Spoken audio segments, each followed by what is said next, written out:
반갑습니다. 모모입니다. 오늘 하루도 잘 보내셨나요? 오늘은 전 세계적으로 200만 권 이상 팔린 베스트셀러, 지성인들의 필독서로 꼽히는 제러드 다이아몬드의 총균쇠 소개해 드리려고 합니다. 총은 무기, 균은 세균, 쇠는 도구를 상징합니다. 서울대 도서관에서 10년 동안 대출 순위 1위로 꼽히며 서울대 필독서로 알려져 있는데요. 많은 분들이 이 책을 펼쳤다가 2번 놀란대요. 엄청난 두께에 놀라고 또 어려워서 놀라고요. 그래서 총균쇠를 읽기 전에 마중물로 좋은 책이 있어서 소개해 드립니다. 바로 10대를 위한 총균쇠 수업입니다. 편한 문체와 어렵지 않은 단어를 사용해 친절하게 설명하고 있어요. 그래서 가볍게 읽어보기 좋습니다. 물론 내용은 깊이 있습니다. 인류 역사를 이해하기 위한 나침반이 되어줄 총균쇠. 그 흥미진진한 이야기 속으로 지금 들어가 볼까요?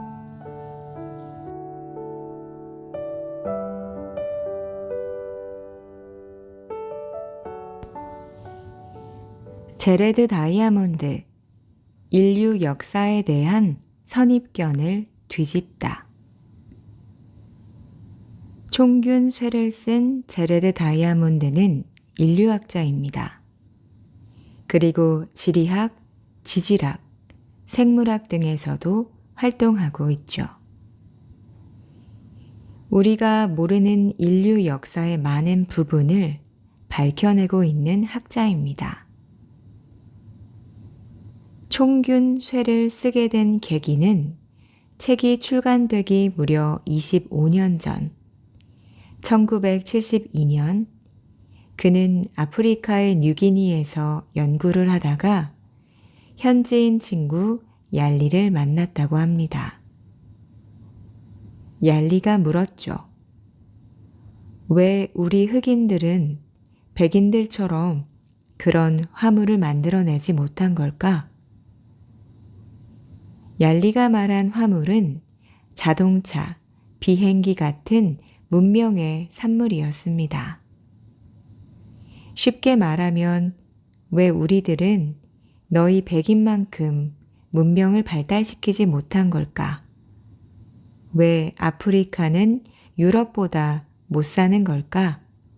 이렇게 물어본 거죠. 그로부터 25년이 지나 제레드 다이아몬드는 그에 대한 답을 주었습니다.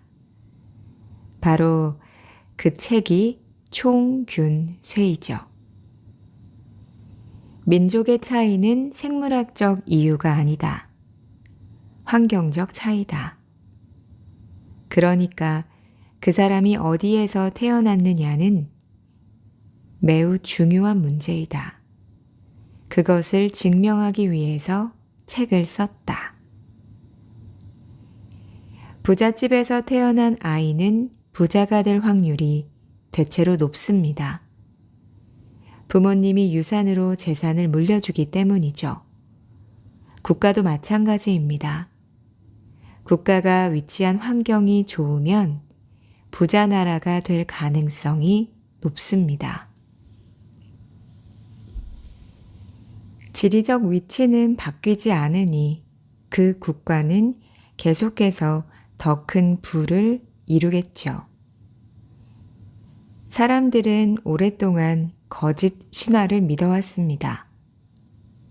선진국 사람들은 똑똑하고 역량이 뛰어나다. 이전까지 사람들은 인종이나 문화에 따라서 어떤 지역은 문명의 발전을 이루고 어떤 지역은 미개한 상태로 남게 되었다고 생각했어요. 이런 생각은 서구 국가와 문화가 우월하다는 강력한 믿음으로 생겨나게 된 것이죠. 그러니까 유럽이나 미국 같은 서구 문화권은 다른 문화권보다 발전이 빠르며 선진국과 후진국의 차이는 인종 때문에 생긴 것이라고 여겼습니다. 이런 선입견 때문에 아시아와 아프리카의 일부 사람들은 유럽인들에 대해서 왠지 모를 열등감마저 느끼곤 했습니다. 그런데 총균쇠가 이런 생각을 확 뒤집어 놓았습니다. 단지 선진국은 좋은 땅과 환경을 물려받았기 때문에 선진국이 된 것이라고 말이죠. 이 책은 전 세계에서 엄청난 충격을 주었습니다. 많은 사람이 이 새로운 시각에 놀랐고 책이 출간된 이듬해 1998년에는 퓰리처상을 수상했답니다. 다이아몬드는 전 세계가 주목하고 모두 아는 저명한 학자가 되었습니다. 뛰어난 인종이 따로 있다는 이야기는 어디서 많이 들어봤을 텐데요. 대표적인 인물이 바로 히틀러입니다. 히틀러는 아리아 민족의 혈통이 가장 우수하고 뛰어나다고 생각했어요. 그래서 유대인 등 다른 민족을 학살했죠. 그리고 히틀러와 같은 시기 일본도 그랬습니다. 조선인은 열등한 민족이니 자신들이 통치해서 깨우쳐야 한다고 주장했죠. 그게 불과 100여 년 전 일입니다. 20세기까지도 많은 사람이 인종 간 생물학적 차이를 믿었습니다. 그러나 제러드 다이아몬드는 총균쇠에서 그것이 새빨간 거짓말임을 밝혀냈습니다. 선진국과 후진국의 차이는 왜 발생한 걸까? 총균쇠는 이런 질문에 대해서 해답을 줍니다. 인류 문명은 어떻게 싹이 텄을까? 수렵 채집을 거쳐 농경 생활이 시작되면서 국가가 만들어진 비밀은 무엇일까? 대륙과 국가별로 문명의 발전 속도가 달랐던 이유는 무엇일까? 그리고 인류 역사 발전의 3가지 핵심 요소를 알려줍니다. 바로 총, 무기, 균, 세균, 쇠, 도구입니다. 오늘날은 유라시아와 북아메리카의 국가들이 세계의 부와 권력을 장악하고 있습니다. 흔히 유럽과 아시아를 구분하지만 실제로는 하나로 이어진 거대한 땅이죠. 지도를 잘 보면 유럽의 서쪽 끝 포르투갈부터 아시아 동쪽 끝 한국까지 모두 다 이어져 있습니다. 유라시아는 빵처럼 길쭉하고 위도가 비슷하죠. 위도가 비슷하니 기후도 비슷합니다. 이 지역은 사계절이 비교적 뚜렷하고 땅이 기름져서 농사가 잘 된답니다. 다양한 동식물이 자랄 수 있고 여러 가축을 키우며 동물을 사냥하다 보니 전염병에 대한 면역력도 기를 수 있었습니다. 여러 나라 사이에 지리적 장애물도 적어서 경제나 문화 교류가 활발할 수 있었죠. 그 결과 서로 많이 가지려는 욕심에 전쟁도 많았습니다. 그럼 유라시아 아래에 있는 아프리카는 어떨까요? 뜨거운 햇빛으로 땅이 척박합니다. 농사 짓기가 어렵다는 거죠. 옛날 농경사회에서 농산물은 곧 재산이었습니다. 농사가 짓기 힘드니 가난할 수밖에 없겠죠. 한마디로 어디에 있는지가 매우 중요하다는 겁니다. 지리적 환경이 국가의 부와 발전 정도를 결정하니까요.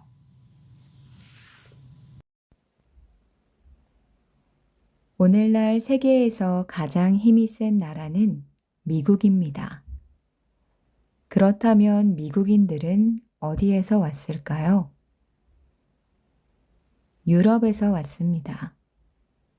그 중에서도 영국이 가장 대표적이죠. 16세기 영국은 성공회와 청교도로 나뉘어 심각한 갈등을 겪고 있었습니다. 그 같은 상황에서 영국 내에서는 종교적인 신념을 지키기 어렵다고 생각했던 많은 총교도가 미국으로 이주를 선택했습니다. 신앙을 위해 모든 것을 버리고 아메리카 대륙으로 간 영국인들.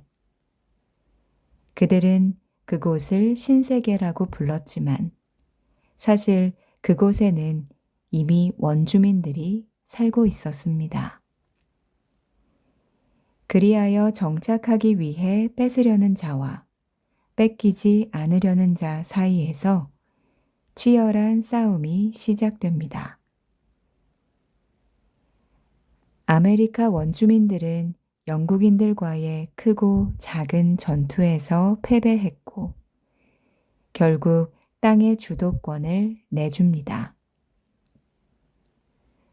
이렇게 북미 대륙을 점령한 영국인들은 미국을 건설했습니다.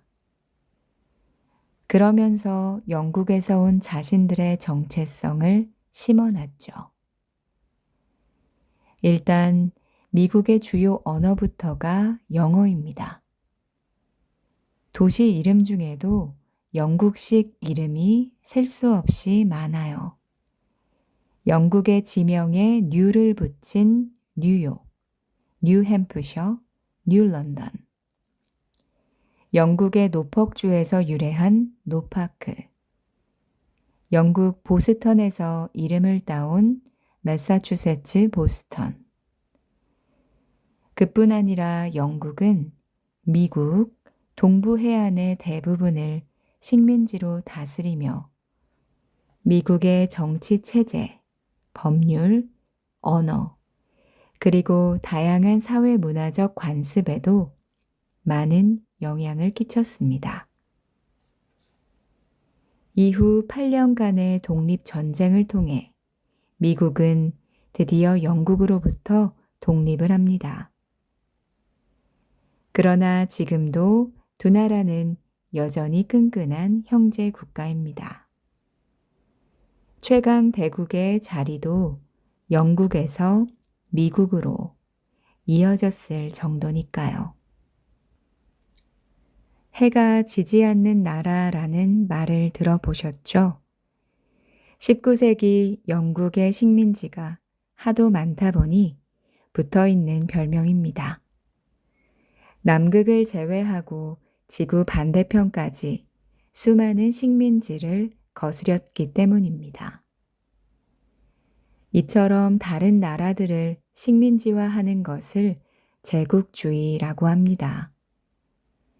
미국은 영국으로부터 제국주의의 기술과 노하우를 전수받았습니다. 그렇게 19세기와 20세기를 통틀어 영국과 미국은 세계의 헤게모니를 장악했습니다.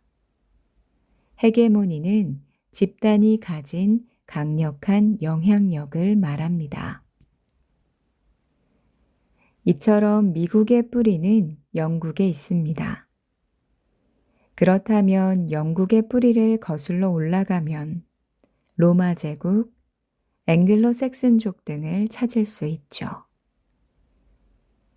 그 외에도 역사적으로 전쟁과 동맹을 거듭하며 영국은 서구 유럽의 영향을 크게 받았습니다. 어쩌면 우리에게 게임 이름으로 익숙한 대항해 시대는 유럽의 역사에서 15에서 17세기를 가리키는 말입니다. 15세기에 유럽에서 해양 기술이 고도로 발달하면서 대규모의 항로 개척이 이루어졌습니다. 더 멀리, 더 오래 항해할 수 있게 되자 수많은 배들이 끝이 보이지 않는 큰 바다로 떠났습니다. 유럽인들에게는 새로운 탐험의 문이 열린 거죠. 그런데 유럽이 아닌 다른 대륙에 살던 원주민들에게는 지옥문이 열린 것과 같았습니다. 유럽인들은 배를 타고 닿을 수 있는 모든 곳에 내려 정착을 했고, 현지인들을 학살하고 그곳을 식민지로 삼았습니다. 그렇게 세계 곳곳을 정복한 대표적인 나라가 영국, 스페인, 포르투갈 등이고, 유럽인들에게 가장 크게 피해를 당한 곳이 신대륙으로 불리는 아메리카입니다. 유럽인들로부터 발견당한 후 아메리카 대륙에 살던 원주민 인구는 90% 이상 감소했습니다. 왜 아메리카 원주민들은 유럽인들처럼 다른 대륙을 정복하지 못했을까요? 왜 유럽을 식민지로 삼지 못하고 유럽의 식민지가 되고 만 것일까요? 아메리카와 유럽 둘 사이의 차이는 어디에서부터 온 것일까요? 아메리카 4대륙 중 두 번째로 큰 대륙. 그런데 알고 보면 다 이어져 있는 아시아, 유럽, 아프리카와 달리 아메리카는 어떤 대륙과도 연결되지 않고 동떨어져 있습니다. 그래서인지 아메리카 땅에 사람이 들어와서 산 건 불과 12,000년 정도밖에 되지 않았답니다. 인류가 유라시아에서 살기 시작한 게 대략 700만 년 전부터입니다. 700만 년 대 12,000년이라니 상대가 되지 않죠?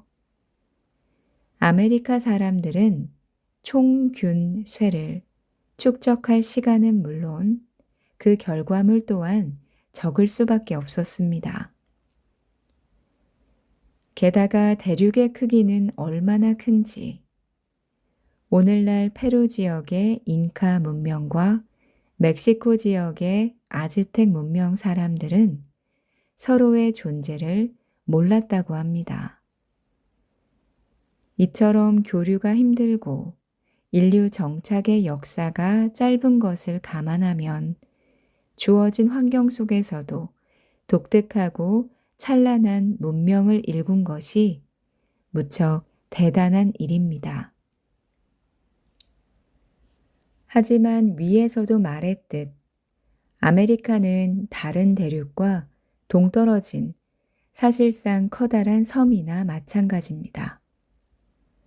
이렇게 고립된 상태에서 문명이 확산하고 발달하는 데는 분명한 한계가 있습니다. 그 결과 근육질의 힘을 자랑하면서 약육강식의 세계관을 지닌 유럽에 좋은 먹잇감이 되고 만 거죠.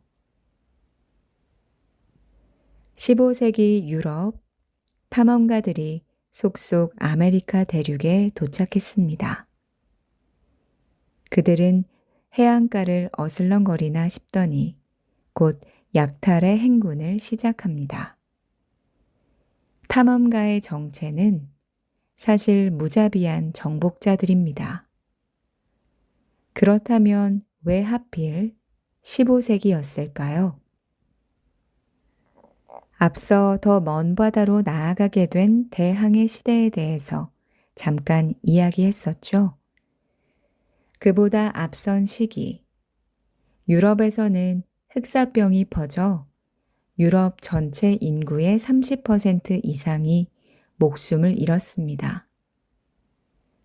서로마 멸망 이후 많은 나라들이 고립정책을 펼친 결과 암울한 중세시대를 지나고 있던 유럽인들에게 인류 역사상 최악의 재앙이 닥쳤던 겁니다. 신을 찾던 사람들은 하루아침에 가족을 앗아간 신을 원망하게 됩니다. 더는 신의 구원이 아니라 인간 중심의 새로운 세상을 갈망하게 되었죠. 그렇게 하여 시작된 것이 바로 르네상스 시대입니다. 긴 어둠 끝에 찾은 빛은 더욱 밝기 마련이죠. 르네상스는 유럽에 전에 없던 활기를 불어넣습니다. 르네상스란 말 자체가 부활하다 라는 뜻이니까요. 르네상스는 문화와 예술이 부흥한 시기인 동시에 과학이 눈부시게 발전한 시기입니다. 이 시기 유럽 각국은 전쟁과 경쟁을 반복하면서 새로운 기술과 다양한 발명품을 쏟아냈습니다. 과학과 기술력이 발달하면 어떻게 될까요? 바로 나라의 힘이 세집니다. 유럽도 점점 더 힘이 세졌습니다. 그렇게 15세기가 되자 그 힘을 주체 못할 정도가 되었죠. 그렇게 해서 드디어 대항해 시대가 왔습니다. 유럽은 그 힘을 이용해 다른 지역으로 진출을 시도합니다. 일단 배에 총과 각종 무기로 무장시킨 군인들을 태우고 항해를 합니다. 운 좋게 새로운 육지를 발견하면 닻을 내리고 행군을 시작하죠. 그리고 그곳에 사는 원주민을 만나면 모조리 학살합니다. 그 다음 그곳에 깃발을 꽂고 내 땅 이렇게 선포하는 거죠. 이 같은 원리를 만든 선구자가 바로 우리에게 익숙한 크리스토퍼 콜럼버스입니다. 당시 유럽에서는 향신료가 매우 중요한 물품이었습니다. 때로는 금보다 비싸게 거래됐을 정도니 지금으로선 상상하기 어려운 수준이었죠. 이런 향신료 무역은 주로 중동과 북아프리카의 무역로를 통해서 이루어졌습니다. 유럽 열강들은 향신료 무역로를 놓고 치열한 다툼을 벌였어요. 향신료의 원산지가 인도였기 때문에 대항해 시대에는 많은 탐험가들이 인도로 가는 항로를 개척하고 싶어 했습니다. 콜럼버스는 이탈리아 출신의 항해사이자 탐험가였습니다. 그는 인도로 가는 바닷길을 개척하고 향신료를 듬뿍 가져오겠다 라고 말하고 스페인의 이사벨 여왕을 설득해 인도를 향해 원정을 떠났습니다. 긴 항해 끝에 그는 카리브 해가 있는 중앙 아메리카에 도착합니다. 그런데 엉뚱하게도 콜럼버스는 그곳을 인도라고 착각합니다. 그리고 그곳에 사는 사람들을 인디언이라고 불렀죠. 이를 비롯해 그는 총 4차례나 아메리카를 오갔지만 죽을 때까지 그곳을 아시아로 알았다고 합니다. 오늘날 콜럼버스는 위대한 탐험가, 아메리카 원주민을 학살한 도살자, 이렇게 극과 극의 평가를 받고 있습니다. 확실한 건 그가 아메리카 대륙에 상륙하며 죽음의 씨앗을 뿌렸다는 것입니다. 죽음의 씨앗은 바로 천연두였습니다. 천연두는 작은 붉은 반점 모양의 발진이 일어나면서 사망에 이를 수 있는 감염병입니다. 이 병은 기원전 미라에게서도 발견될 정도로 인류 역사 속 매우 오래된 질병입니다. 긴 세월을 거치며 당시 유럽에서는 주로 어린아이들이 걸리는 병이었죠. 그런데 유럽인들과 달리 아메리카 원주민들은 천연두에 대한 면역이 전혀 없었습니다. 천연두에 감염된 원주민들은 머리끝부터 발끝까지 피부에 고름이 생겨 움직일 때마다 살점이 떨어져 나가는 고통을 겪었죠. 살아남더라도 흉한 곰보 자국이 남거나 눈이 멀고 말았습니다. 게다가 천연두 증상이 나타날 때까지 10일에서 14일가량 잠복기를 거치기 때문에 아직 증상이 나타나지 않은 사람들은 수백 킬로미터를 이동할 수 있었습니다. 콜럼버스의 군대를 피해 피난을 간 사람들이 먼 곳, 그리고 더 먼 곳까지 천연두를 전파하는 상황이 된 겁니다. 이렇게 천연두는 중앙 아메리카에서 시작해 북아메리카와 남아메리카로 죽음의 진격을 시작합니다. 콜럼버스를 포함한 유럽 정복자들에게 천연두는 거의 핵무기나 다름이 없었습니다. 싸우지 않아도 먼저 원주민을 없애서 길을 터주는 역할을 해준 셈이죠. 전투로 죽은 인원과는 비교가 안 될 정도로 천연두로 죽은 사람이 많아서 시체를 밟지 않고는 발을 디딜 수 없을 정도였다고 하죠. UN 발표 자료에 의하면 15세기 세계 인구는 약 6억 명인데 의학의 역사를 연구하는 학자들은 이 시기에 천연두로 사망한 사람이 8천만에서 1억 명 사이라고 말합니다. 이때 멕시코에서만 천연두로 1,800만 명이 죽었습니다.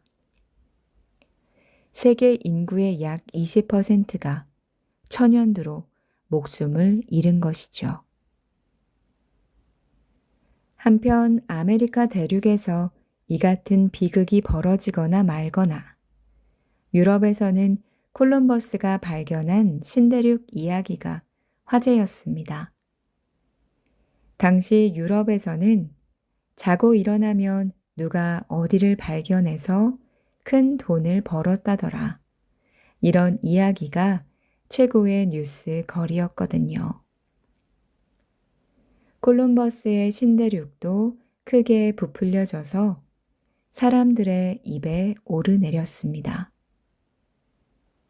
그 소식에 자극을 받은 야심가들은 너와 나 할 것 없이 새로운 대륙을 발견하기 위해서 항해에 나섰습니다.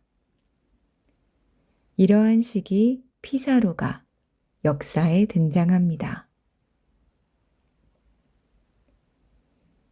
프란시스코 피사로가 살던 곳은 스페인에서 가장 가난한 마을이었습니다.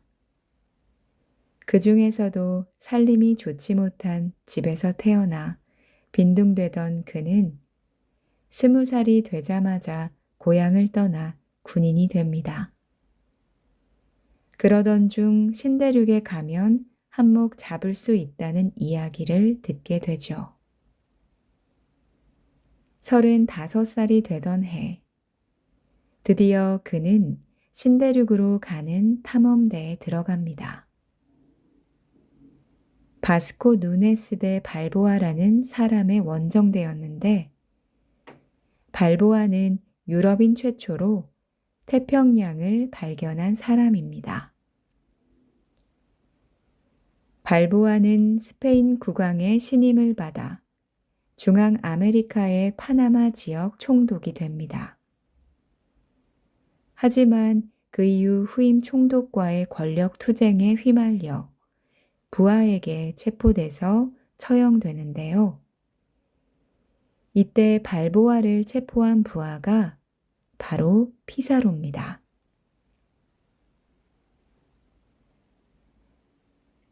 피사로는 이렇게 공을 세우고 파나마의 행정장관이 됩니다.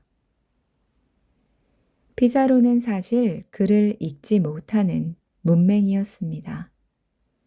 비록 체계적인 교육을 받은 적은 없지만 타고난 머리가 있는 야심가였죠. 얼마 후 그런 그의 야망에 불을 지피는 놀라운 뉴스가 들려옵니다. 에르난 코르테스가 1000명 남짓한 군사로 황금의 제국을 정복했다는 소식입니다. 여기에 더해 아즈텍보다 남쪽으로 내려가면 더 많은 황금이 있다는 소문도 전해졌죠. 마침 본국인 스페인에 와 있던 피사로는 곧장 스페인 왕을 설득해 원정대를 꾸렸습니다. 바다를 건너서 다시 중앙 아메리카로 간 피사로. 이번에는 안데스 산맥을 넘어 내륙까지 깊숙이 들어갑니다. 그리고 마침내 도착한 곳이 바로 황금의 제국이라고 불리는 잉카 제국이었습니다. 1532년 54세 피사로는 그렇게 역사의 주인공으로 등장합니다. 잉카 제국의 황제 아타우 알파를 처음 만나는 자리에서 생포했거든요. 어마어마한 전투라도 벌어졌던 걸까요? 역사의 순간은 때로 영화보다 더 영화 같습니다.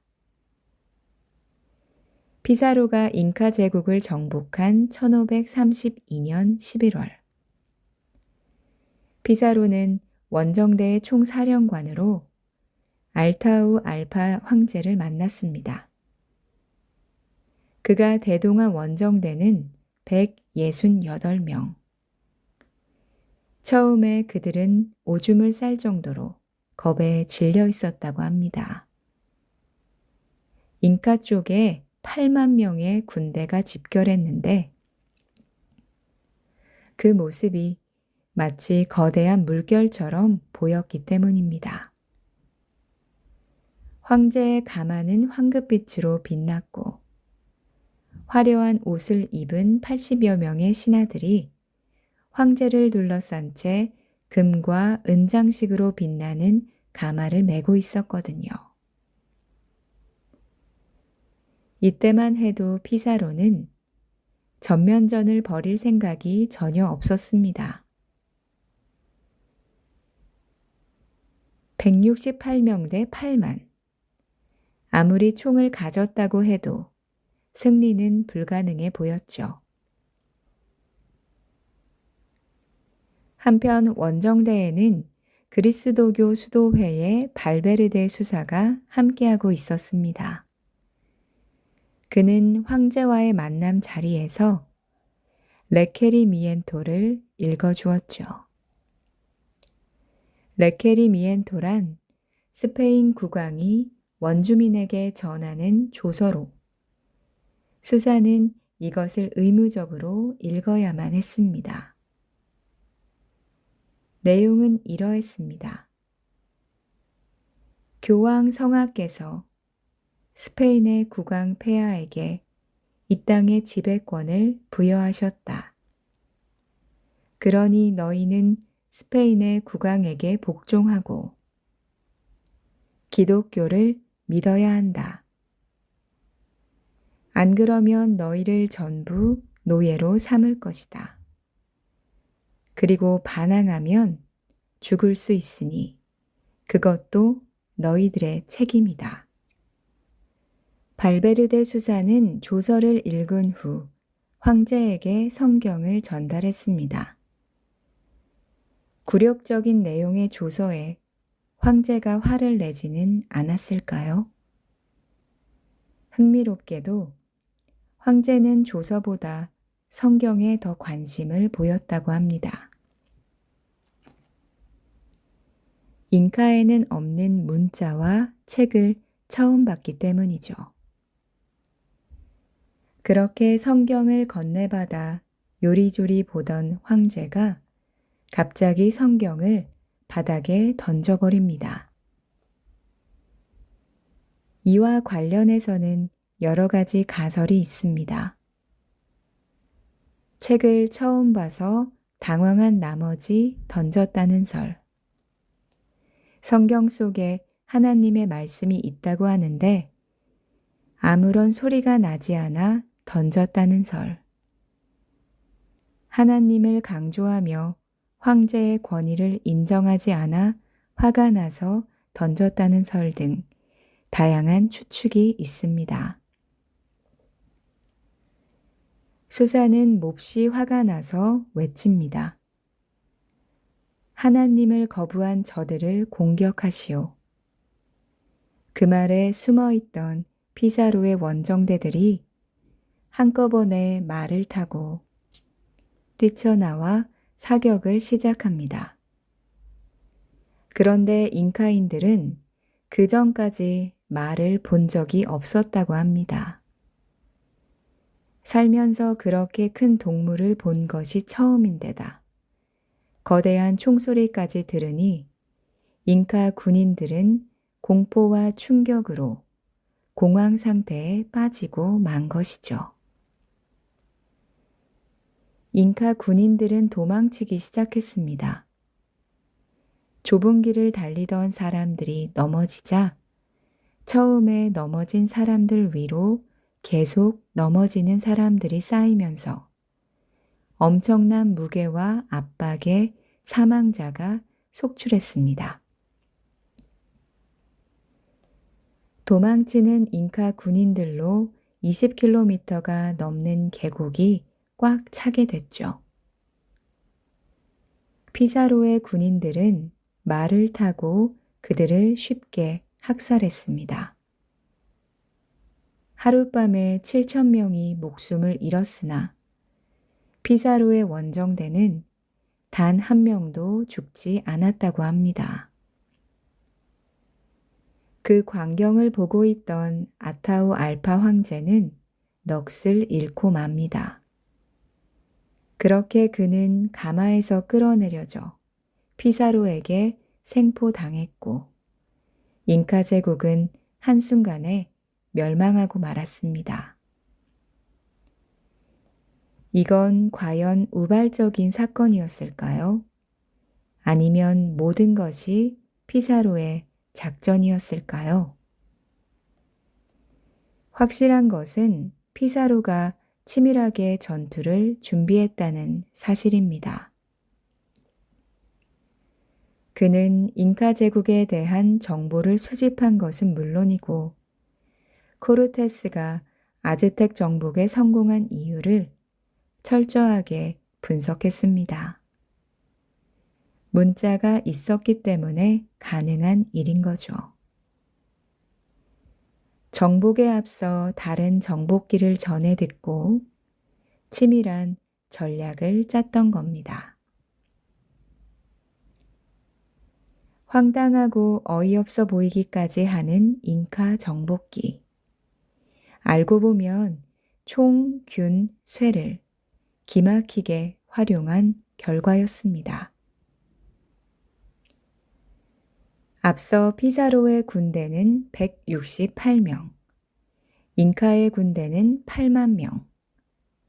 168명의 군대가 단 한 명의 전사자도 없이 어떻게 8만 대군을 이길 수 있었는지 그 이유가 궁금합니다. 첫 번째는 총입니다. 피사로는 총으로 상징되는 높은 살상력의 무기와 군사 전략을 가지고 있었습니다. 반면에 잉카족은 돌과 나무, 곤봉을 무기로 사용했죠. 피사로의 원정대는 기동력이 좋은 말을 이용해 전투를 벌였지만 잉카족은 뛰어다니며 싸웠습니다. 당시 말은 현대의 탱크와 같은 역할로 보면 됩니다. 말을 타고 총을 들고 싸우는 사람, 나무 곤봉을 휘두르며 뛰어다니는 사람. 결과는 뻔하겠죠. 두 번째는 균입니다. 유럽에서 온 피사로의 원정대는 오랜 농경 생활과 밀집된 인구로 인해서 치명적인 전염병의 병균을 몸속에 가지고 있었습니다. 게다가 피사로가 오기 전 콜럼버스와 코르테스가 퍼뜨린 천연두, 이 천연두가 아메리카 전역에 퍼져 있었습니다. 피사로가 전투를 벌이던 그 순간에도 잉카족들은 천연두로 죽어가고 있었습니다. 당시 천연두로 인해 원주민 전체 인구의 약 95%가 사망한 것으로 추정되니 균이 정말 무시무시한 역할을 했던 겁니다. 세 번째는 쇠입니다. 여기서 쇠는 도구를 의미합니다. 유럽인들은 아메리카 원주민보다 더 정교하고 복잡한 도구를 가지고 있었습니다. 우선 항해 기술을 익혀서 배를 타고 멀리까지 빠르게 이동할 수 있었던 거죠. 도구에는 전쟁 수행 체계, 문자, 기록 등도 포함됩니다. 유럽 국가들은 중앙 집권적인 정치 체제를 통해 원정대를 체계적으로 지원하고 통제했습니다. 각 지역에서 사용되는 고유의 문자를 쓰고 책을 통해 다양한 지식과 지혜의 역사를 공유하고 있었습니다. 피사로를 비롯한 신대륙 탐험가들은 아메리카의 지리와 환경 정보, 정복 성공 사례, 통치 전략 등을 책을 통해서 정교하게 배울 수 있었습니다. 이 모든 것이 도구를 이용한 결과로 볼 수 있습니다. 지피지기면 백전백승. 나를 알고 적을 알면 100번 싸워도 100번 이길 수 있다는 말이 있습니다. 아즈텍과 잉카는 거대한 제국을 건설했지만 문자를 가지지 않아 정보와 역사를 기록하지 못했습니다. 침략자에 대한 어떠한 정보도 없던 그들은 무지했습니다. 심지어 아즈텍의 황제 몬테수마는 침략자인 코르테스를 처음 봤을 때 살아있는 신이 온 것으로 생각하고 환영했다고 합니다. 그 결과 황제는 코르테스의 손에 죽고 찬란했던 아즈텍 문명은 역사의 뒤안길로 허무하게 사라졌습니다. 유럽의 아메리카 정복기. 사실 비슷한 정복 사례는 세계 역사 속에서 종종 발견됩니다. 현재 진행되고 있는 그리고 앞으로 벌어질 전쟁의 양상도 이와 다르지 않답니다. 물론 전쟁은 수많은 인명을 희생시키고 문명을 파괴합니다. 그러나 한편으로 전쟁에서 승리하기 위해 노력하는 과정에서 끊임없이 기술과 문명이 융합되어 인류가 발전해 온 것 또한 사실입니다. 현생 인류인 호모 사피엔스 자체가 그러한 투쟁 과정을 거쳐 유일하게 살아남은 인류 종입니다. 유럽 정복자들과 아메리카 원주민들의 이야기는 단순히 비극적인 역사를 넘어 우리 인류의 역사를 비추는 한 장면입니다. 인류를 탐색하는 더 흥미진진한 여정을 위해서 지금부터 인류와 문명의 탄생으로 돌아가 보겠습니다.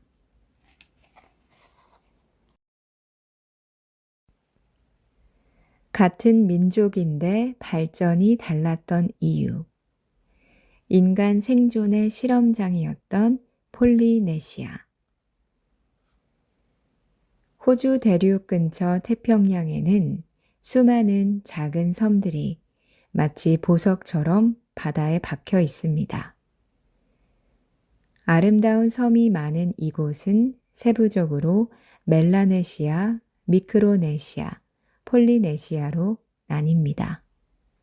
그중 폴리네시아는 지도상에서 하와이, 뉴질랜드, 이스터 섬을 삼각형으로 이은 지역입니다. 폴리네시아라는 이름은 18세기 프랑스의 작가 샤를 드 브로세가 지었어요. 고대 그리스어에서 유래했는데 폴리는 많음을 의미하고 네소스는 섬을 말합니다. 즉 많은 섬들이라는 뜻이죠. 인류가 고립된 환경에서 어떻게 생존했는지를 알기 위해서는 섬만큼 좋은 연구 대상이 없습니다. 오랜 기간 고립된 섬들은 각자가 하나의 작은 지구와 같기 때문이죠. 제레드 다이아몬드 또한 섬을 인간 생존과 진화에 대한 거대한 자연 실험장으로 생각했습니다. 그리고 뉴기니를 거점으로 폴리네시아의 섬들을 연구했습니다. 그렇다면 폴리네시아 사람들은 어디에서 왔을까? 정답은 유라시아에서 왔다입니다. 먼저 중국 남쪽 사람들이 배를 타고 와서 필리핀, 인도네시아, 뉴기니 같은 큰 섬에 정착했고 그들은 다시 배를 타고 작은 섬들로 나아가 그 섬에 정착했습니다. 이런 과정을 반복해서 나중에는 태평양 한가운데에 있는 하와이까지 진출하게 된 것이죠. 그 중에서도 뉴질랜드에 도착한 사람들은 그곳에 뿌리를 내리며 독특한 전통과 문화를 만들었습니다. 그들을 마오리족이라고 부릅니다. 디즈니 애니메이션 모아나가 마오리 문화를 배경으로 하고 있죠. 마오리족은 뉴질랜드에 만족하지 않고 계속해서 주변 섬으로 나아갔습니다. 그러던 어느 날 마오리족의 한 무리가 뉴질랜드에서 800km 떨어진 채텀 제도를 발견합니다. 제도란 여러 섬이 모여 있는 곳을 말하는데 채텀 제도에는 10개의 섬이 있습니다. 연평균 기온이 15도 내외라서 사람이 살기에 꽤 괜찮은 생태계가 구성되어 있지요. 그곳을 발견한 마오리족은 채텀 제도에 정착합니다. 그들이 오늘날 모리오리족입니다. 채텀 제도에 정착했을 때 모리오리족은 이미 복잡한 농사 기술을 갖고 있었습니다. 그렇다면 뉴질랜드에 처음 온 사람들은 어디서 농사 기술을 가지고 왔을까요? 아마도 유라시아에서부터 가지고 온 것으로 생각됩니다. 이미 기술이 있으니 새로 정착한 섬에서도 농사를 짓고 살면 되지 않았을까요? 하지만 채텀 제도는 땅이 너무 작아서 농사를 지을 수가 없었습니다. 농사를 하더라도 얻을 수 있는 식량이 너무 적었죠.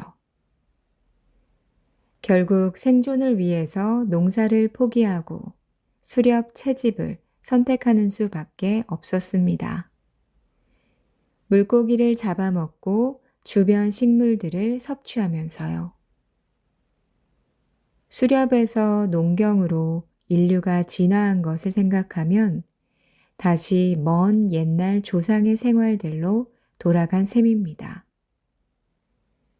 만약 우리가 사정이 생겨서 북극으로 이주해 그곳에서 살아야만 한다면 어떻게 될까요? 아무리 훌륭한 농부라 해도 얼어붙은 땅에 농사를 짓기는 어렵습니다. 그때는 농사가 아니라 바다에 나가서 물고기를 잡는 방법을 익혀야 할 테죠. 인류가 지구의 구석구석으로 대약진에 나가는 과정에서 이처럼 환경적인 문제로 농경민이 다시 수렵 채집인으로 돌아가는 경우가 종종 있었는데 모리오리족이 바로 그런 경우였습니다. 그렇게 모리오리족은 농경민에서 수렵 채집인으로 돌아갔습니다. 이후 긴 세월이 흘렀습니다. 마오리족과 모리오리족이 한때 동족이었다는 사실이 잊혀질 만큼의 시간이었습니다. 모리오리족은 섬 크기에 알맞은 적당한 인구를 유지하며 채텀 제도에서 평화롭게 살았습니다. 그러던 1835년 비극이 닥쳤죠. 뉴질랜드에서 900여 명의 마오리족이 채텀 제도를 공격한 것입니다. 마오리족은 총으로 무장한 상태. 그러나 모리오리족의 무기라고는 겨우 나무 방망이 정도였습니다. 모리오리족은 일방적으로 학살을 당했죠. 한때 2,000명에 달했던 모리오리족의 인구는 학살로 인해서 100여 명으로 감소했습니다. 오늘날 모리오리족은 아주 소수만 살아남아 있습니다. 인류 역사를 살펴보면 피를 나눈 동족이 같은 동족을 죽이는 일들이 반복되곤 합니다. 인류의 역사를 흔히 정복의 역사라고 하죠. 호모사피엔스가 네안데르탈인 등 다른 인류종을 멸종시키고 최후의 승자가 되었듯이 말입니다. 마오리족과 모리오리족 사이에서도 바로 그 같은 일이 생겼던 겁니다. 이들을 비롯해 폴리네시아 원주민들은 사실 모두 같은 조상을 가지고 있습니다. 시작은 모두 같았던 거죠. 그런데 어떤 섬에서는 농경이 활성화되며 사회가 발전했고, 또 어떤 섬에서는 농경 기술을 가지고 있던 사람들이 수렵 채집인의 생활로 돌아가 버렸습니다. 어떤 섬에 살던 사람들은 침략자가 되고, 어떤 섬에 살던 사람들은 거의 전멸에 이르고 말았죠. 이 지점이 매우 중요합니다. 동일한 민족이라도 흩어져 다른 환경에서 살게 되면 생존 방식이 달라지니까요. 나아가 경제 시스템과 규모, 전쟁 기술까지 달라지게 됩니다. 이 같은 사실을 바탕으로 제러드 다이아몬드는 국가와 민족 간 문명 발달의 차이는 인간의 생물학적 차이가 아니라 지리적 환경의 차이라는 걸 증명하고자 했습니다. 마오리족과 모리오리족의 사례가 훌륭한 증거가 되어 줍니다. 행운의 땅 유라시아 대륙. 마오리족과 모리오리족의 운명을 가른 것은 농경을 할 수 있느냐, 없느냐, 이런 환경의 차이였습니다. 유럽이 아메리카 대륙을 손쉽게 정복한 배경에도 오랜 세월 유럽 대륙에서 발전되어 온 농경의 힘이 있었죠. 농경 기술이 발달하면 집단의 규모가 커지고 인구가 밀집하며 사회가 점점 발전합니다. 그리고 마침내 국가와 제국이 탄생하죠. 유럽인들이 아메리카 원주민들을 압도했던 총균쇠는 바로 농경에서부터 시작됐던 사회 발달 수준, 기술과 과학 발전 등의 바탕을 둔 것입니다. 이처럼 농경, 즉 식량 생산은 인류 역사에서 매우 중요합니다. 식량 생산의 기원을 추적하는 일이 곧 진화의 근원을 찾는 일과 같을 정도니까요. 총, 균, 쇠가 발명되기 위해 가장 먼저 필요한 조건은 바로 식량 생산이었습니다. 식량 생산의 시기는 대륙과 민족마다 달랐습니다. 식량 생산 도구 또한 농사를 짓는 농경민과 목축을 하는 유목민, 그리고 수렵 채집인이 모두 달랐죠. 농경민들은 대량 생산을 위해서 도구를 점점 발전시켜 나갔습니다. 더 편리하게, 더 많은 양의 식량을 얻기 위해 발명품들이 탄생했습니다. 특히 농경민들은 추수가 끝나면 시간이 많이 남아서 창의적인 활동에 몰두할 수 있었죠. 추수 때면 곡식을 약탈해 가는 유목민과 수렵 채집인을 막기 위해서 직업 군인도 생겨났습니다. 군인뿐만 아니라 농사일에 종사하지 않는 다른 전문 직업인들도 나타났는데, 농경사회는 잉여 식량을 이용해서 이들을 먹여 살렸습니다. 한편 유목민들은 주로 가족 단위로 가축을 데리고 늘 떠돌아 다녔습니다. 그들은 천막을 재빨리 설치할 수 있는 기술과 가축을 효율적으로 키우고 번식하는 노하우를 발전시켰죠. 수렵 채집인들은 작은 규모의 공동체를 만들었습니다. 먹을 수 있는 식물을 채집하기도 했지만 고기를 얻을 수 있는 동물 사냥에 가장 주력했어요. 사냥 도구를 만들었지만 어느 정도 완성한 이후에는 더 이상 발전시킬 필요가 없었습니다. 게다가 동물을 사냥하기 위해서는 많은 시간을 써야 했기 때문에 남는 시간에 다른 도구를 발명할 여유가 없었습니다. 식량 생산은 총균 쇠의 발전으로 이어졌습니다. 특히 농경사회가 비약적인 발전을 이루는데 농경사회의 시작이 이 두 가지에서 출발합니다. 동물의 가축화 그리고 식물의 작물화입니다. 동물의 가축화란 야생의 소, 돼지, 양 등을 길들여서 집에서 키우는 것. 식물의 작물화란 야생의 벼, 밀, 콩 등을 땅에 심어 재배하는 것입니다. 각종 동물을 키우고 논과 밭을 만들려면 무엇이 필요할까요? 바로 땅이 있어야 합니다. 고정된 곳에서 살아야 하는 거죠. 이렇게 농경을 하면 떠돌아다니는 것보다 안정적으로 많은 식량을 얻을 수 있었습니다.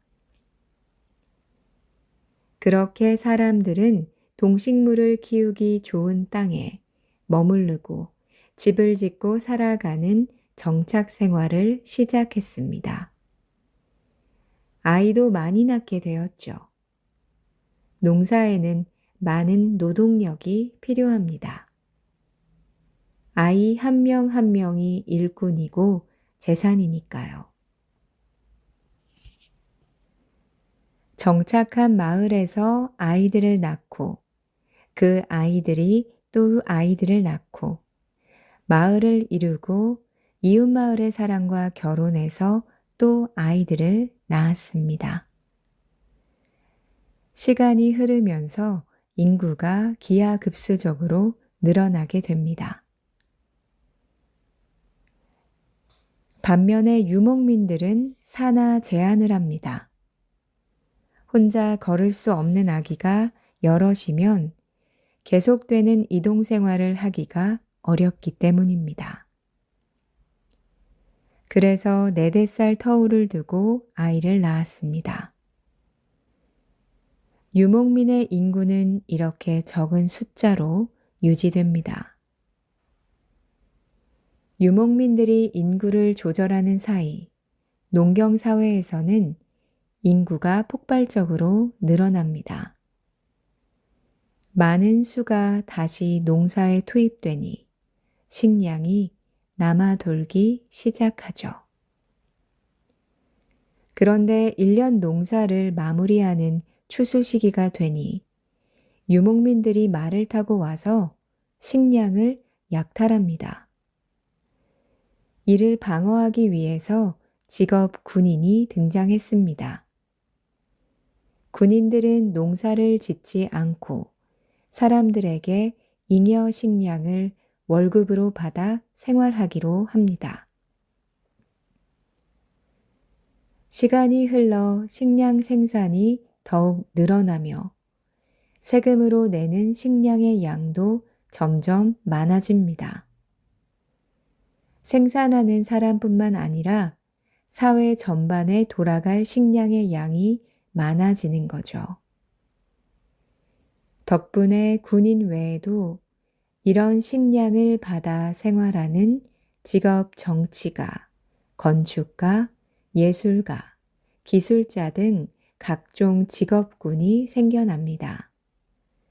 그 결과 사회와 문화, 기술의 혁신이 일어납니다. 인구의 증가, 도시의 발달, 직업의 세분화, 기술의 혁신은 중앙 집권화 정치 체제를 튼튼하게 만들었습니다. 그리고 중앙 집권화는 점점 더 커져서 발전을 하게 되죠. 무리, 부족, 민족, 국가, 제국. 이렇게 중앙 집권화된 정치 제재에서 권력자들은 자신들의 늘어난 재산과 걷어들이고 관리해야 할 세금을 정확하게 기록해야 했습니다. 법과 명령을 효율적으로 배포하고 집행할 필요도 있었으니까요. 이 필요에 의해서 문자가 탄생합니다. 사람들은 이제 지식과 정보를 기록하고 공유할 수 있게 되었습니다.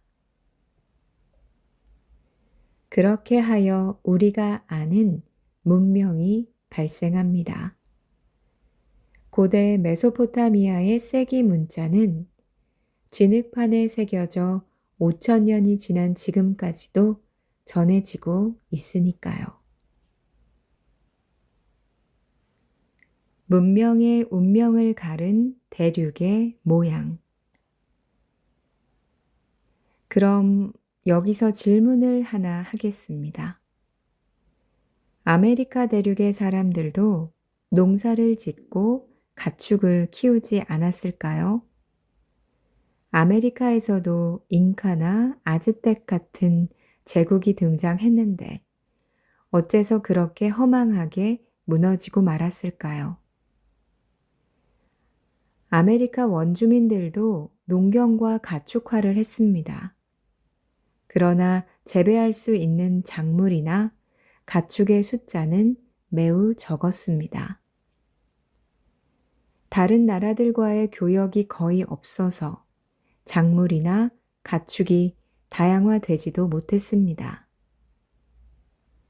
같은 대륙에 살았지만 위험한 정복자들에 대한 소식을 알려줄 외교 관계도 없었죠.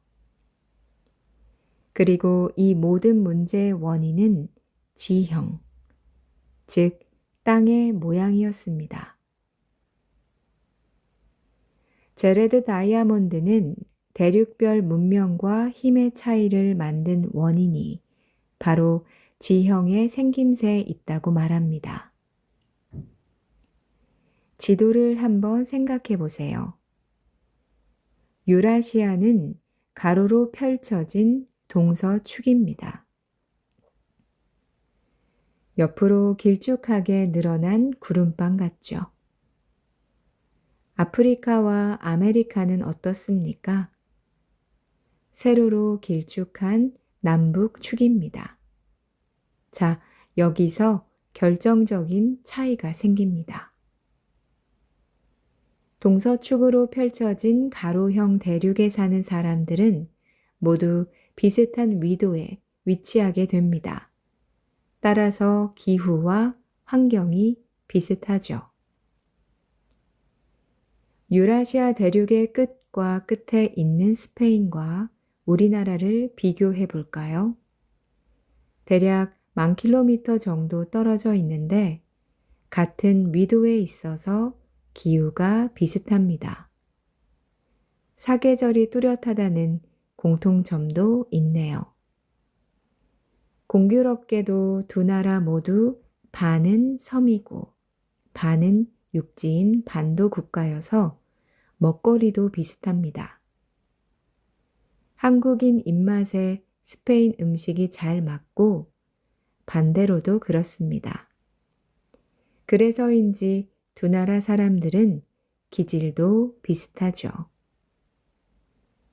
이처럼 기후와 환경이 비슷하면 많은 공통점을 가지게 됩니다. 또한 옆으로 길쭉하고 기후가 비슷하면 사람들이 이동하기도 편합니다.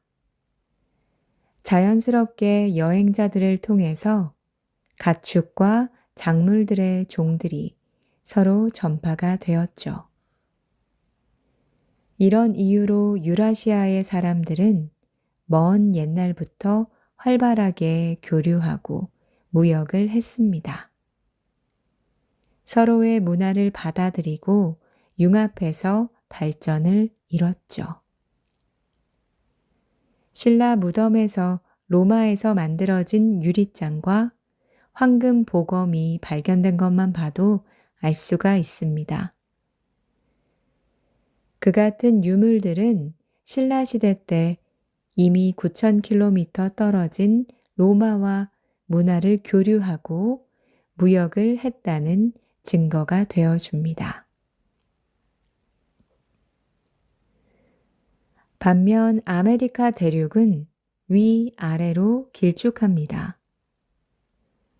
아즈텍과 잉카, 이 두 나라 사람들은 서로의 존재를 몰랐었다고 말했던 걸 기억하시나요? 그도 그럴 것이 북아메리카와 남아메리카는 위도 차이가 커서 밤낮의 차이가 다릅니다. 기후도 크게 달라서 사람의 이동이 어렵고 농작물이 전파되기도 힘들죠. 남아메리카의 더운 지역인 브라질에 살던 사람이 북아메리카의 캐나다에 가면 추워서 견디기 어렵습니다. 브라질에서 잘 자라는 바나나를 캐나다에 심으면 금방 죽어버리고요. 이렇게 대륙이 남북축인 위아래로 길쭉하게 있으면 사람도 가축도 식물도 이동하기 어렵습니다. 유라시아에는 어떤 대륙보다 많은 가축과 작물의 종이 존재합니다. 반대로 아메리카 대륙의 가축이라고는 라마 한 종류뿐이었죠. 그마저도 잘 전파되지 못했습니다.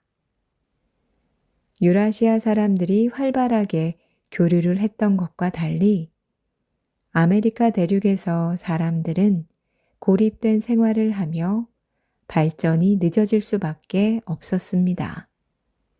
즉, 차이는 타고난 환경에 있었습니다.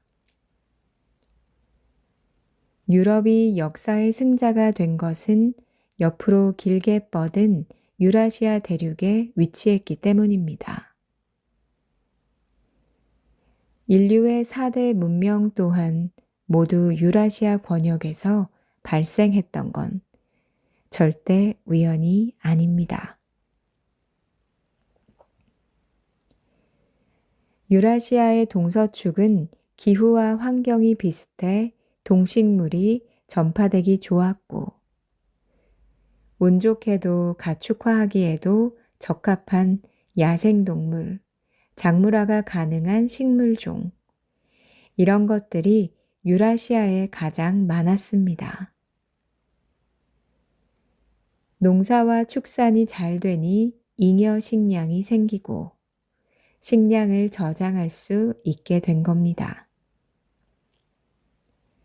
그러자 인구가 기하급수적으로 늘어나고 국가와 같은 중앙집권 정치 체제가 등장합니다.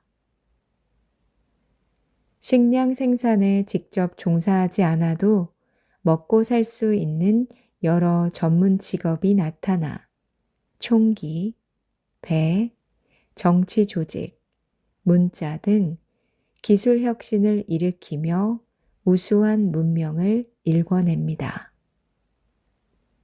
즉, 대륙의 동서축과 남북축의 차이가 역사의 승자와 패자를 만든 패턴이라는 것이 이 총균세의 설명입니다. 지능이 있는 거 아닐까? 병원균의 사악한 전략. 가축화가 시작되면서 인간은 동물과 더 밀접하게 살게 되었습니다. 집 근처 축사는 물론이고 집 앞마당, 길거리, 사람이 있는 곳 어디에서나 가축화된 동물들이 함께했죠. 이러한 삶의 변화는 새로운 유형의 질병을 가져왔습니다. 동물에서 인간으로 전파되는 동물 원인성 질병이죠. 예를 들어 인플루엔자는 원래 새나 돼지에게서 발생하는 바이러스성 질병이었습니다. 결핵과 콜레라도 처음에는 동물에서 시작되었죠. 이처럼 가축은 고기로 인간을 먹여 살리지만 병원균으로 인간을 죽이기도 합니다. 병원균이란 질병을 일으키는 바이러스 같은 미생물을 말합니다. 유럽은 병원균 덕분에 손쉽게 아메리카 정복에 성공했습니다. 1492년 콜럼버스가 신대륙인 아메리카를 발견했을 때 콜럼버스와 군인들의 몸에 숨어있던 천연두도 함께 상륙했던 것이죠. 이후 원주민들에게 천연두가 급속도로 퍼졌고 아즈텍과 잉카는 천연두로 단기간에 멸망을 해버렸습니다. 천연두는 인간에게만 발견되는 질병이지만 바이러스의 유래는 동물인 것으로 추정됩니다. 그런 면에서 유럽인들에게 천연두 같은 병원균은 가축이 준 사악한 선물인 셈이죠. 1500년경 세계 인구는 약 6억 명 정도였습니다. 1519년 코르테스가 멕시코에 상륙했을 때 멕시코 인구는 약 2천만 명. 당시 멕시코는 고도의 농경 생활을 하고 있던 인구 대국이었는데요. 그런데 천연두로 100년 만에 인구의 90%가 죽게 되었고 160만 명 정도만 살아남게 됩니다. 핵무기보다 살상력이 높은 게 바로 전염병입니다. 아메리카인들만 당한 게 아니죠. 유럽에서는 1347년 흑사병이 처음 발생해서 약 2,500만 명이 죽었습니다. 이는 당시 유럽 인구의 30% 정도. 흑사병은 중국에서 발원해 실크로드를 통해 전파된 것으로 추정되는데요. 유라시아는 작물과 문화 교류도 빈번했지만 병원균의 전파도 빨랐습니다. 최초의 흑사병이 창궐하고 1700년대까지 100여 차례의 흑사병이 유럽을 휩쓸었습니다. 병원균은 많은 사람이 순식간에 밀집하는 전쟁 때 많이 퍼졌습니다. 1차 세계대전 때는 인플루엔자로 2,100만 명이 사망했고 2차 세계대전 때는 전쟁을 통해서 죽은 사람보다 병원균에 감염돼서 죽은 사람이 훨씬 많았습니다. 얼마 전 우리는 병원균으로 인한 위기를 몸소 겪었었죠. 2020년 시작한 코로나로 말이죠. 코로나 바이러스는 전 세계인에게 3년 동안 강제로 마스크를 씌웠고 인간 생활에 대변혁을 일으켰습니다. 코로나가 확산되고 3년이 지난 2022년 12월 전 세계 6억 2천만 명이 확진되었고 그 중에 1,800만 명이 사망했습니다. 미국의 존스 홉킨스 대학의 길버트 조넴 교수 연구팀은 코로나로 인해 세계인의 수명이 2년 단축되었다고 발표했습니다. 유럽인들은 아메리카인들에게 감염을 옮겼습니다. 그런데 아메리카에 당도한 유럽인들은 왜 그곳의 전염병에 걸리지 않은 걸까요? 왜 반대로 아메리카인들은 유럽인을 감염시키지 못한 것일까요? 당시 아메리카 대륙의 가축이라고는 낙타처럼 생긴 라마밖에 없었습니다. 그리고 라마는 인간과 붙어 살지도 않았죠. 반면에 유럽은 14종의 대형 동물이 가축화돼서 병원균을 계속 생성하고 있었습니다. 거기다 유럽은 인구 밀도가 매우 높았고 국가 간 무역도 활발했으며 자주 전쟁을 해서 병원균들이 자신의 유전자를 퍼뜨리기에 최고의 조건을 갖추고 있었습니다. 그래서 여러 병원균에 자주 감염된 유럽인들은 면역력을 갖고 있었고 반대로 아메리카인들은 면역력을 만들 기회가 없었던 거죠. 가축이 만든 질병을 알아볼까요? 단연 소가 1등입니다. 소가 만들어내는 병원균은 매우 독합니다. 홍역, 천연두, 결핵으로 수많은 사람을 죽였으니까요. 돼지는 인플루엔자, 백일해를 만들었습니다. 메르스는 박쥐와 낙타에서 나왔죠. 병원균에는 공통적인 특징이 있습니다. 병원균 전염병은 한번 전염되기 시작하면 무서운 속도로 단기간에 전파됩니다. 그래서 어느 날 보면 거의 모든 사람이 감염되어 있죠. 전염병은 순식간에 일어나는 급성 병이기 때문에 죽거나 완치되거나 이 두 가지밖에 없습니다. 살아남은 사람은 면역력이라는 보상을 받게 되지요. 코로나가 확산되고 3년쯤 지나서 인류는 집단 면역을 이뤘습니다. 사실상 집단 면역은 다 걸려야 생기는 겁니다. 대체로 이 병원균은 인간에게 많이 발생합니다. 특히 작은 부족이나 고립된 섬에 전염병이 돌면 전멸하는 경우가 많아요. 모두 죽고 나면 병원균은 사라집니다. 문명을 발전시키는 힘, 강력한 도구였던 문자.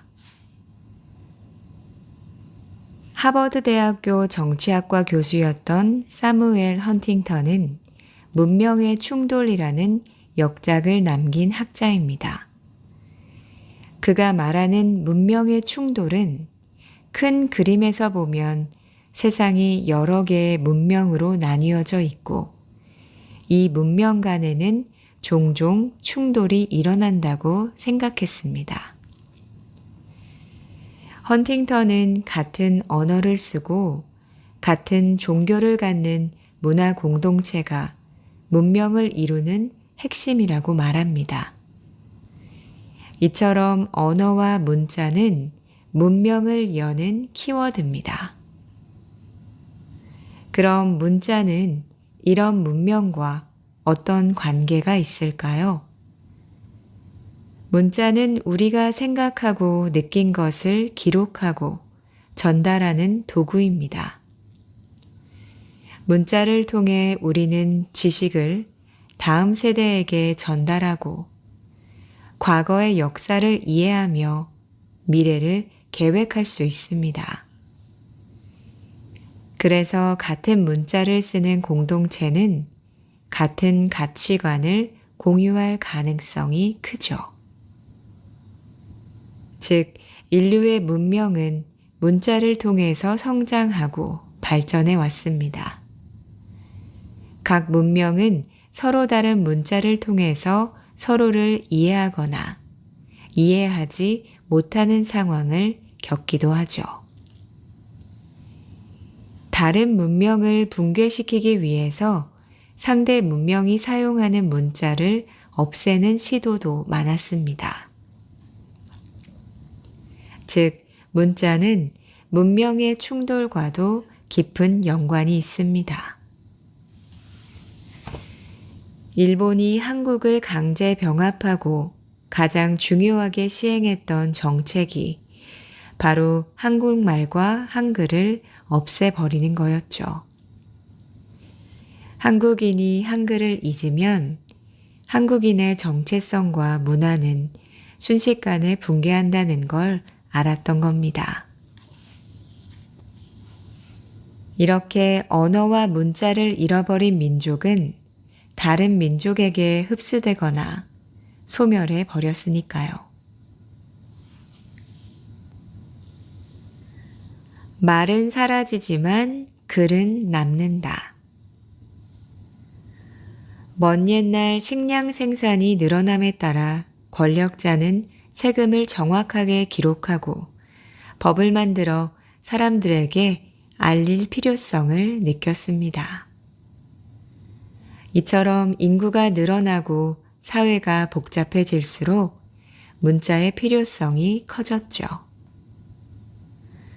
아는 것이 힘이라는 말이 있습니다. 그 아는 것, 즉 지식이 바로 문자입니다. 문자를 기록하고 남기게 하고 문자를 아는 사람들은 특정한 지식과 정보를 가질 수가 있었죠. 그래서 권력자들은 문자의 중요성을 일찌감치 깨달았습니다. 그렇다면 식량을 생산하기 시작한 때와 문자가 만들어진 때가 일치할까요?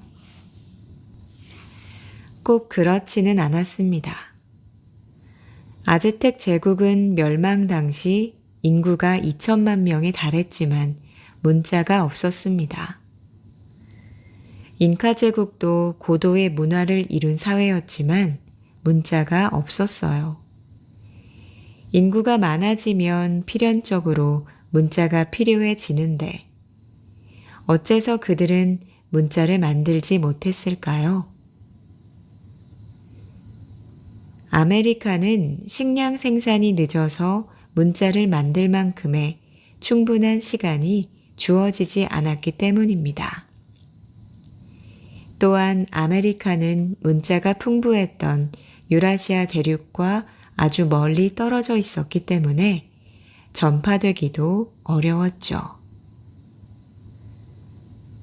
호주나 하와이처럼 바다 한가운데 고립되어 있는 지역도 마찬가지였습니다.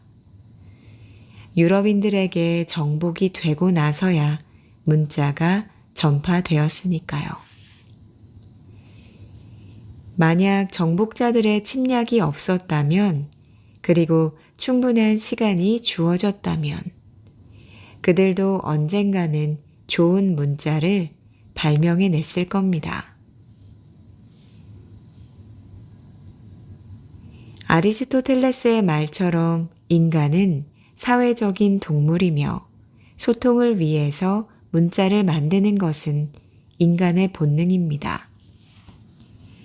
다만 지금까지 밝혀진 과학적이고 체계적인 문자 체계가 없었을 뿐, 그들 문명에서도 문자는 이미 만들어지고 있었을 겁니다.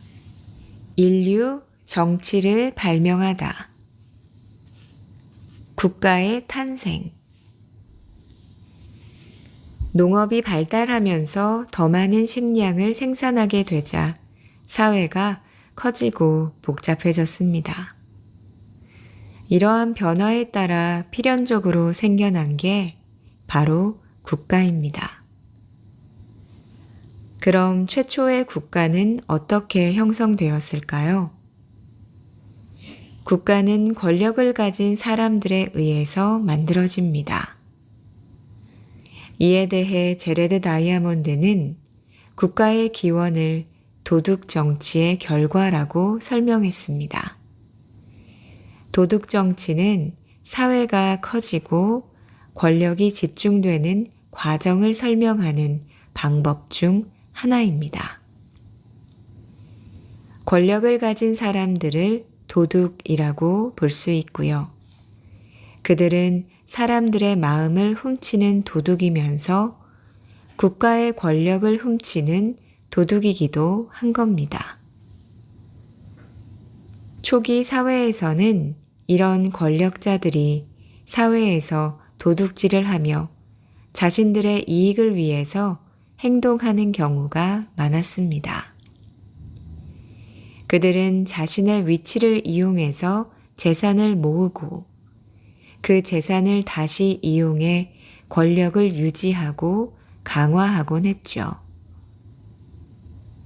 하지만 사회가 발전하면서 이런 도둑 정치도 변화하게 됩니다.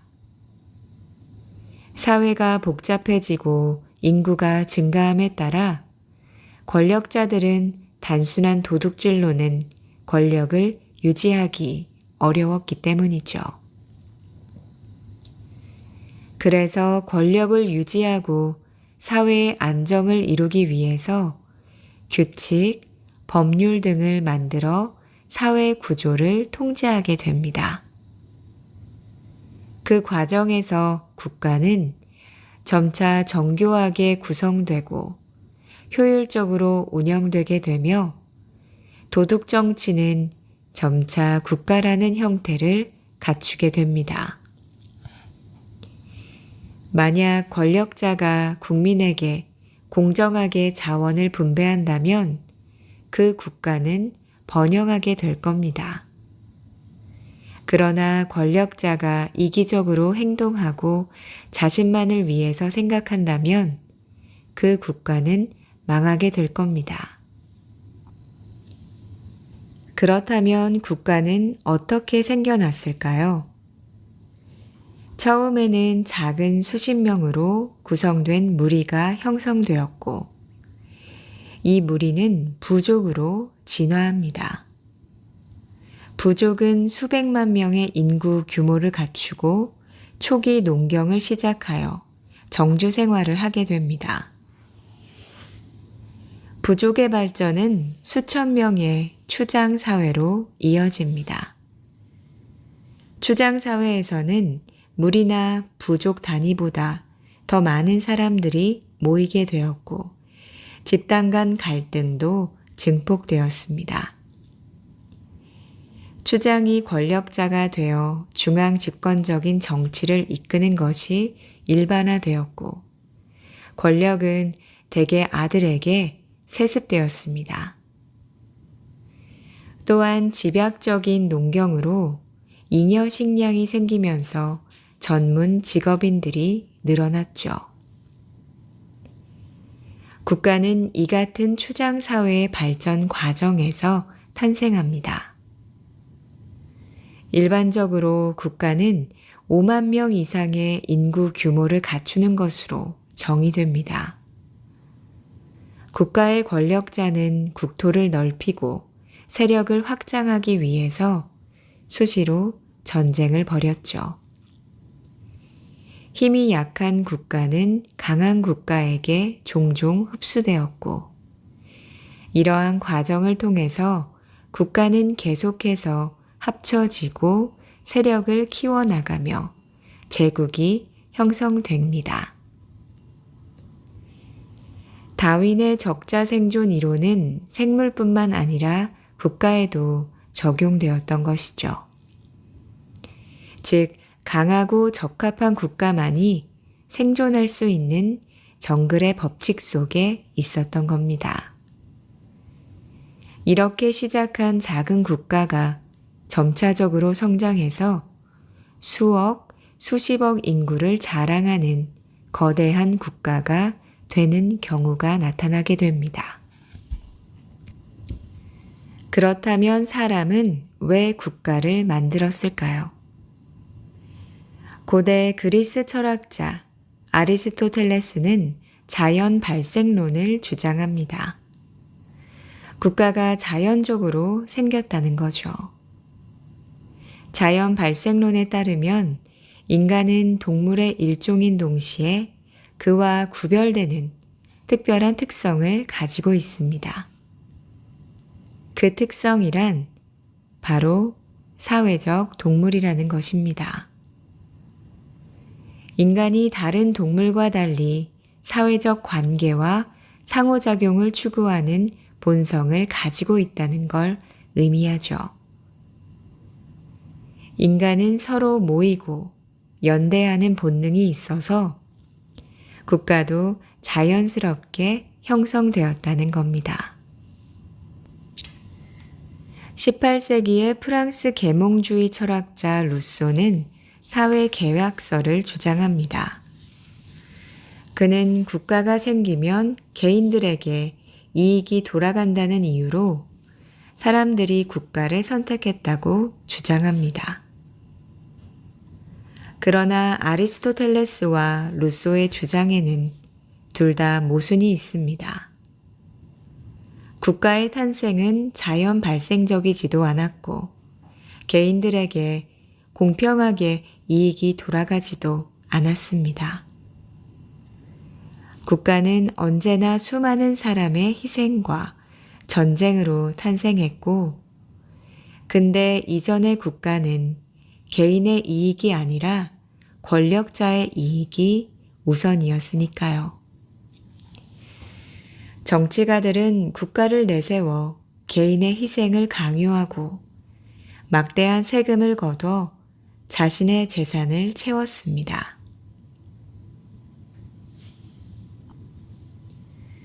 대규모 사회가 국가를 선택한 이유는 무엇일까요?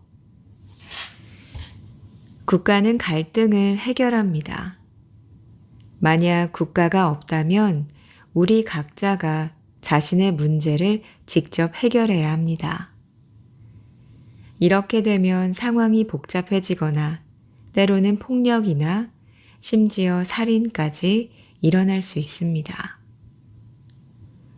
국가는 국방, 치안, 복지 등을 통해서 이런 갈등을 해결하고 우리를 보호합니다. 또한 국가는 개인을 대신해서 결정을 내려줍니다. 대규모 사회에서는 공동으로 결정을 내리기가 어렵죠. 인구가 많을수록 결정 과정은 더 복잡해집니다. 그래서 오늘날 많은 국가는 국민의 대표자인 국회의원을 뽑아서 개인의 결정을 대신 내리게 하는 것입니다. 이것을 대의민주주의라고 합니다. 국가는 경제적 측면에서도 중요합니다. 국가가 있다면 물건이나 서비스를 안정적으로 교환할 수 있죠. 또한 각자가 잘하는 일을 통해 생산력 차이를 극복할 수 있습니다. 여기에 국가의 존재는 부를 재분배하게 합니다. 많이 버는 사람은 많은 세금을 내고 그 세금으로 장애인이나 노약자와 같은 취약계층을 지원하죠. 마지막으로 국가는 공간을 재분배합니다. 예를 들어 서울의 강북 지역에 인구가 밀집되어 있다면 강남을 개발하고 인구를 분산시키는 시기죠. 그리고 강남에 사람이 밀집되면 분당과 같은 신도시를 만듭니다. 정리해 보겠습니다. 국가는 갈등 해결, 질서 유지, 공통의 사회적 목표 추구에 필요한 효율적인 구조를 제공합니다. 또한 국민의 재산과 안전을 체계적으로 보장하죠. 결국 국가가 생긴 것은 사람의 생존 보장과 행복을 위한 필연적인 선택이었습니다.